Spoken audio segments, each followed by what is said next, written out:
he would go through his mom's sex toys and find fucking sex pictures of his mom and shit.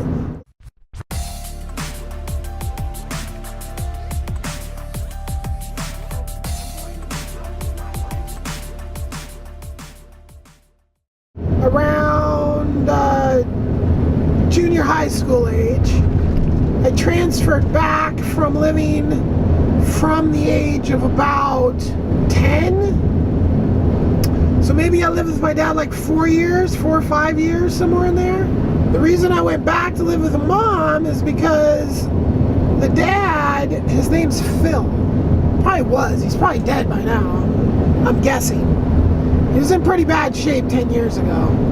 Oh, that was more than 10 years ago. That was 12 years ago. So I had been living with my mom for some years at this point when my dad came back from Alaska, and it's like he came back down to like deal with all the stuff he had in storage,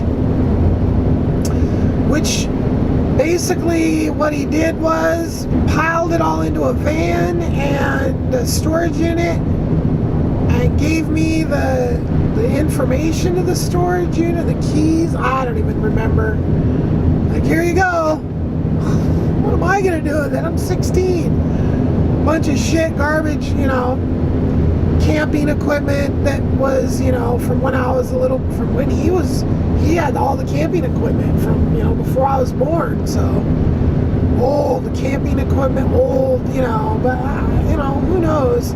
He had already sold off anything with any value, like guns. I'm sure he did. So who knows what? It was probably some tools or something. But somebody probably bought that storage unit and got it all, and then did whatever they do with it. So, but anyway, he brought down a whole huge case of halibut, all portioned out, shrink wrapped, very nice, very high quality, you know.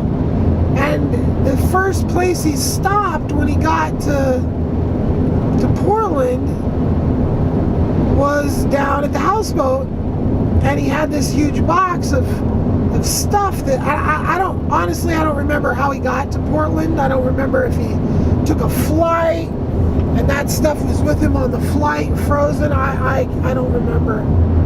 But I mean, it was a huge box. It filled up the whole freezer.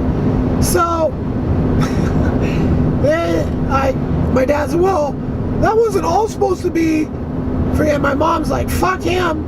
He's never paid a dime of child support fucking whole time I'm taking all that fish. He came down and basically left this, his whole life, old life, with me. Like, here you go. What the fuck? I literally never even went to the storage unit or anything. Part of it was in a van, and he left it in the parking lot of the houseboat barge. Like, here's his van full of stuff. I don't even think I had a driver's license at the time. It was one of those situations where, what am I going to do with all this garbage? One of the things that he left in the I think it was a van, was a 22 long barrel revolver, and it was in this stuff, and it was loaded. And at that point I was pretty much just a hoodlum. I mean, I wasn't out hurting people or I was never a criminal, like that kind of evil criminal out to steal shit or whatever. I was super young. I didn't like school. I didn't have any idea what I was going to do with my life. I knew I liked staying up late and sleeping in late. And I knew I liked tinkering with stuff, so I was pretty lost, I think, maybe. No idea what my life was going to be like. And so, and this was like the mid-80s, so a gun was like, oh, you know. I was out all night hanging out with, you know, other kids my age in the parks, and, you know, trying to get booze. And I don't even think I was really a stoner then. Probably not, like a would smoke weed on occasions or something weird like that. But the gun was now, how old was I? Maybe I wasn't even 16. Because I remember I was hanging out with this kid that I started hanging out with when I went to Cleveland. I could have been 16. So, cruising around, I had this big green trench coat I bought at a gun show or something. Just heavy wool coat. And so I had like trench coat and I had this gun and I'm out just cruising around with this dude, just walking around late at night, not trying to do anything. So there's this dude living in the parking lot of Mike's Drive-In. Mike was this guy that was super nice to this guy, Todd. And like Todd like had some rough life or something, and then like Mike like kind of adopted him or hired him, or I don't know the whole story, but Mike ended up drunk and driving to death, and then Todd ended up with the restaurant. I think it was only one at that point in Milwaukee. Super crappy location, but just one of those epic hamburger places and they did the Mike's Drive-In thing, so the hot rodders and all that. He opened another one in Selwood and he opened another one in Oregon City. So anyway, he was one of those types of people, probably still is, that help people out. That's how he ended up owning restaurants. Was this nice guy, was a drunk guy, but he was a nice guy, helped this kid out with a job. Todd would return paying it back or forward or whatever that's called. Just a good person being nice. So this guy was like, a homeless guy working at the restaurant. So Todd had let him sleep in his car in the parking lot. So we used to always eat in there. Not always. We used to eat in there. It was kind of expensive for a kid to eat in there. We go there and it's late night, and this guy's in his car and just hanging out. Here comes a couple kids that are just, I think we're kind of like fat kids. Not super fat. That my friend was a lot chubbier than me, but I was kind of a chubby at that point. So we just walk in the parking lot and we're just kind of standing there, and the guy, we're bullshitting with him and all this. And then the guy I'm with, I don't remember his name. He was my friend for a little while, but I moved on. He was such a weird kid. He would go through his mom's sex toys and find fucking sex pictures of his mom and shit. And then try to show him, like, oh, dude, you want to see the naked pictures of my mom? I was like, what? That's creepy.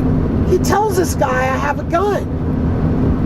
And the guy fucking flips out. Just like, I hate guns, and just goes on this whole entire fucking tangent. If he convinced me to give him the gun, and then he gave it back to me. I think I took the bullets out, and they're like, dude, you chill out if I just give it to you, to take the bullets out or something. Like, totally just trying to defuse the situation. Like, here I am thinking, I'm Mr. Cool. I got a gun. And now this guy's just flipping out on me for having a gun. And it's just like, fucked. But literally, I don't think I ever carried that gun again. But my dad did come back after a few days. So he just was like, tucking that shit up at the houseboat mooring, saying that he was giving it to me, but then really it was like so he's like, when my dad comes back, there's just one thing in the van that can kill somebody from long range, and it's not in there. And I'm like, I took it out, so if anybody broke into the van, they wouldn't steal the gun. There you go. That was that. That guy flipped out, though. He really did. it was a good thing though, because at that point I really didn't have any other point of views, you know, other than I'd grown up with guns my whole life. I felt I knew enough about, I mean, I took the NRA gun safety course post NRA coup, because I must have been like, well, I was about 6 when the coup happened. And if you don't know what I'm talking about, the 1977 NRA coup, you should look it up. Because the NRA is most definitely a different beast than it was with its inception. But the point is I grew up shooting guns.